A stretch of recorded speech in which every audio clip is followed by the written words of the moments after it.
स्वागत करता हूं दोस्तों मैं इस यूट्यूब चैनल पे। तो जैसे कि दोस्तों आप लोगों का यहाँ पे हिंदुस्तान पेपर में दिया हुआ है कि मैट्रिक इंटर परीक्षा 2 की वजह एक टर्म की तैयारी में होगी। ठीक है, एक टर्म की तैयारी है। तो मैट्रिक और इंटर की परीक्षा 2 की बजाय एक टर्म की तैयारी। तो कहने का मतलब ये हुआ कि आप लोगों का जो फर्स्ट टर्म और सेकेंड टर्म का होने का था वो अब सिर्फ एक ही टर्म में होगा। ठीक है, अब एक टर्म होगा तो क्वेश्चन उठ रहा है कि क्या एक टर्म सब्जेक्टिव होगा या फिर ऑब्जेक्टिव होगा। ये दिमाग में क्वेश्चन उठ जाता है। जैसे आप देखते हैं कि एक टर्म की परीक्षा हो गई तो हम लोग क्या पढ़ें, सब्जेक्टिव पढ़ेंगे या ऑब्जेक्टिव पढ़ेंगे, या कौन सा सिलेबस होगा, फर्स्ट सिलेबस या सेकंड सिलेबस होगा या पूरा सिलेबस होगा। ये दिमाग में क्वेश्चन उठने लगता है। तो चलिए इस वीडियो में हम लोग वही बात करने वाले हैं कि किसको पढ़ना है, कौन सा सब्जेक्टिव होगा या ऑब्जेक्टिव होगा, क्या होगा नहीं होगा, इसी के बारे में हम लोग इस वीडियो में बात करने वाले हैं। तो वीडियो में अंत तक बने रहिएगा और अगर चैनल पे आप न्यू हैं तो चैनल को सब्सक्राइब कर लीजिएगा। तो चलिए पेपर में क्या दिया हुआ उसको पहले पढ़ लेते हैं, उसके बाद फिर हम लोग देखेंगे कि क्या होगा नहीं होगा। ठीक है, तो चलिए सबसे पहले यहाँ पे क्या लिखा हुआ है, ऊपर में साफ साफ लिखा हुआ है कि देखिए कि राज्य में कोरोना संक्रमण को देखते हुए तैयारी में जुटा स्कूली शिक्षा और साक्षरता विभाग। मैट्रिक इंटर परीक्षा 2 की बजाय एक टर्म की तैयारी। ठीक है, तो यहाँ पे जिस तरह से संक्रमण बढ़ रहा है, कोरोना का संक्रमण बढ़ रहा है, अब स्कूली शिक्षा और साक्षरता विभाग जुड़ चुका है, मतलब कि जुट चुका है कि अब परीक्षा लेने की तैयारी में हो गया है। ठीक है, और आगे क्या दिया हुआ है सबसे पहले उसको हम लोग पढ़ लेते हैं, उसके बाद फिर हम लोग आगे देखेंगे। तो यहाँ पे देखिए दिया हुआ साफ साफ दिया हुआ है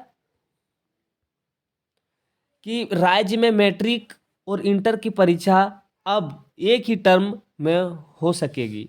ऑब्जेक्टिव और सब्जेक्टिव प्रश्न एक साथ पूछे जा सकेंगे या फिर OMR सीट पर ऑब्जेक्टिव सवालों के आधार पर परीक्षा ली जा सकेगी। इसके लिए स्कूली शिक्षा व साक्षरता विभाग ने तैयारी शुरू कर दी है। तो देखिए दोस्तों ये कह रहा है यहाँ पे कि आपका सब्जेक्टिव भी हो सकता है। ठीक है, सब्जेक्टिव और ऑब्जेक्टिव एक साथ हो सकता है। ठीक है, सब्जेक्टिव और ऑब्जेक्टिव एक साथ हो सकता है या फिर ऑब्जेक्टिव ही होगा। ठीक है, जो OMR सीट पे आप लोग देने वाले थे वही हो सकता है, ये अभी क्लियर नहीं किया गया है। ठीक है, फिर आगे क्या कहता है ध्यान से देखिए, कहता है कि पहले मैट्रिक और इंटर की परीक्षाएं 2 टर्म में होनी थी 1 से 15 दिसंबर तक। ठीक है, तो ये आप सभी जानते हैं कि मैट्रिक और इंटर की परीक्षा 15 दिसंबर से स्टार्ट लेना था, 1 से 15 दिसंबर तक होना था, और जो ऑब्जेक्टिव था फर्स्ट टर्म, ठीक है, और सेकेंड टर्म सब्जेक्टिव था। लेकिन अब ये नहीं लग रहा है, वर्तमान में हालात में परीक्षा नहीं हुआ है, तो वर्तमान में हालात इस प्रकार से है कि फरवरी में परीक्षा नहीं हो सकता है। लेकिन कोरोना को स्थिति सामान्य होने के बाद भी मार्च और मई के बीच एक बोर्ड के लिए 2 परीक्षा का आयोजन सही नहीं होगा। देखिए कोरोना के ऊपर काबू करना, कोरोना को कंट्रोल जो होगा, स्थिति सामान्य होगा, वो आपका हो सकता है मार्च में। और मार्च में अगर होगा और मार्च में अगर फर्स्ट टर्म का परीक्षा लेता है और सेकंड टर्म का मई में लेगा तो इसके बीच एक बोर्ड का परीक्षा 2 मंथ के अंदर में लेना उचित नहीं होगा। ठीक है, मैट्रिक और इंटर का रिजल्ट जारी किया जा सकेगा, मतलब कि ये कह रहा है कि देखिए यहाँ पे एक टर्म का परीक्षा लिया जाएगा और उसके अनुसार मैट्रिक और इंटर की रिजल्ट जारी किया जा सकेगा। स्कूली शिक्षा व साक्षरता विभाग ने 2021 में मैट्रिक इंटर के सिलेबस में 25% की कटौती की थी। कुल 75% सिलेबस को आधे आधे 2 भागों में बांटा गया था। इसमें पहले भाग की नवंबर तक पढ़ाई पूरी कर दिसंबर में OMR सीट पर परीक्षा होनी थी। वहीं बचे आधे भाग का सिलेबस अप्रैल 2022 तक पूरा करने के बाद मई में इसकी लिखित रूप से परीक्षा लेनी थी। जिन आधे सिलेबस के ऑब्जेक्टिव सवाल आने थे उसकी पढ़ाई नवंबर में ख़त्म हो चुकी है और छात्र अब सब्जेक्टिव वाले सिलेबस के आधार पर तैयारी कर रहे हैं। ऐसे में कोरोना की तरह रफ्तार कम होने के बाद भी मार्च में पहले टर्म की OMR सीट पर परीक्षा लेने से परीक्षार्थी को परेशानी हो सकती है। ठीक है, तो यहाँ पे देखिए दोस्तों साफ साफ कह दिया जा रहा है कि आप लोगों का जो परीक्षा तो अभी होने वाला है नहीं, फर्स्ट टर्म का परीक्षा अभी होगा नहीं। अगर कोरोना काबू में आता है तो मार्च के लास्ट में आएगा। और मार्च में अगर आप लोग का परीक्षा लेना उचित नहीं होगा, क्योंकि मार्च में लेगा, अप्रैल नहीं मई में फिर से सेकंड टर्म की एग्जाम, तो ये नहीं होगा। तो साफ हो गया है कि आपका एक ही टर्म का परीक्षा होने वाला है। सिर्फ इतना अभी बाकी है कि बहुत जल्द आप लोगों को बता दिया जाएगा कि फर्स्ट टर्म की परीक्षा होगी या सेकंड टर्म की परीक्षा होगी, ठीक है। और यहाँ पे देखिए दिया हुआ पेपर में, और इसमें और दिया हुआ था कि जैक का अध्यक्ष या राज्य सरकार लेगी अंतिम निर्णय। जैक का अध्यक्ष नियुक्त होता है तो ठीक, नहीं होता तो राज्य सरकार अंतिम निर्णय ले लेगी, ठीक है। परीक्षा एक टर्म में लेने के लिए राज्य सरकार व झारखंड एकेडमिक काउंसिल के अध्यक्ष अंतिम निर्णय लेंगे। दो टर्म में परीक्षा लेने, शेड्यूल जारी करने से लेकर सिलेबस में कटौती तक शिक्षा विभाग ने की थी। जैक अध्यक्ष की नियुक्ति अब तक नहीं हो सकी है। जैक अध्यक्ष की नियुक्ति अगर समय पर हो जाती तो निर्धारित समय पर परीक्षा हो जाती, लेकिन नहीं हो पाया है, जिस कारण से आपका परीक्षा नहीं हुआ, ठीक है।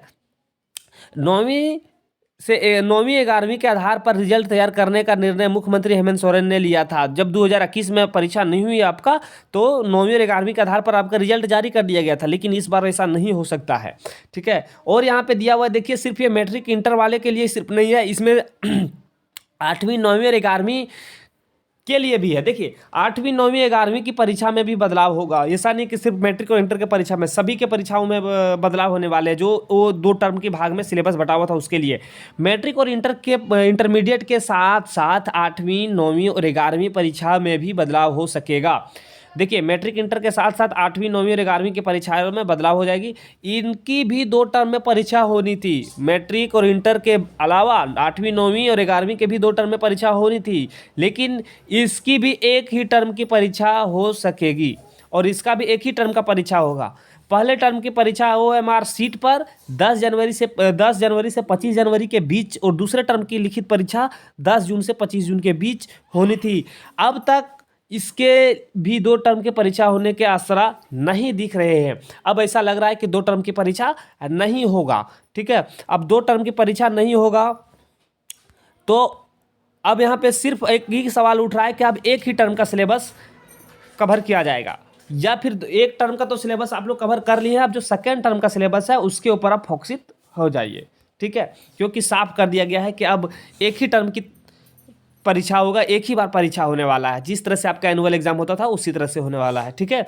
तो आप लोगों का इसमें आप सवाल उठ रहा है कि यहाँ पे फर्स्ट टर्म का सिलेबस होगा या सेकेंड टर्म का सिलेबस होगा। तो देखिए दोस्तों, अभी तक डिक्लेयर नहीं किया गया है और झारखंड बोर्ड के तरफ से निकल के नहीं आया है कि फर्स्ट टर्म का होगा या सेकेंड टर्म का सिलेबस का होगा, लेकिन यहाँ तक लग रहा है कि आप दोनों सिलेबस को एग्जीक्यूट कर दिया जाएगा, ठीक है। अब यहाँ पे जैसे में कि आप फर्स्ट टर्म तो कवर कर लिए हैं और उसका मॉडल पेपर भी जारी कर दिया गया है, ठीक है। तो यहाँ पे ऑब्जेक्टिव प्रश्न भी रहेंगे और सब्जेक्टिव प्रश्न भी रहेगा, ठीक है। दोनों रहने वाला है हमारे ख्याल से, जो लग रहा है हमको, ऑब्जेक्टिव और सब्जेक्टिव दोनों होगा। तो आप सबों को ये करना है कि ऑब्जेक्टिव सब्जेक्टिव दोनों में जुड़ जाइए आप लोग। फर्स्ट टर्म तो कवर हो गया, सेकेंड टर्म की तैयारी में जुड़ जाइए। और अब बहुत जल्द जैसे ही आप लोग जैक ये देता है, डिक्लेयर करता है कि नहीं कौन सा सिलेबस का होगा, या ऑब्जेक्टिव होगा या सब्जेक्टिव होगा, जैसे आएगा वैसे हम आप लोगों के बीच में लेकर आएंगे, ठीक है। अगर ये आपको अच्छा लगा हो, आप लोग के लिए मददगार हो, तो आप वीडियो को ज़रूर लाइक कर दीजिएगा। और अगर चैनल पे आप न्यू हैं तो चैनल को ज़रूर सब्सक्राइब कर दीजिएगा, ठीक है। तो चलिए दोस्तों, अब वीडियो को करते हैं अंत। जय हिंद।